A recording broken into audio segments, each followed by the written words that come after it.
Welcome. Today we're going to take a look at making a transfer of Geode coin from one account to another. We'll click the send button. We're on the accounts page at gogeodechain.com. We've just chosen the account we're going to send it from. We're going to choose the account we're going to send it to from our address book.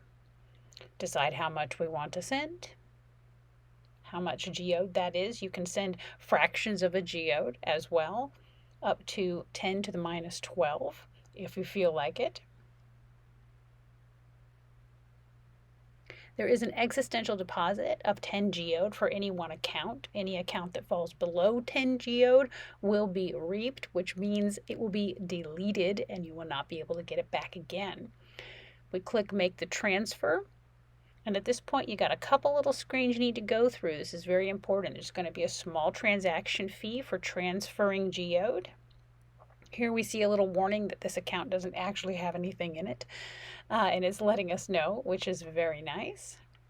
We click sign and submit, and it will bring up a special window from the extension to allow us to sign this transaction. This is an important security feature. You don't want other people to be able to send coin from your account. And that's how you do it. Go to gogeodechain.com.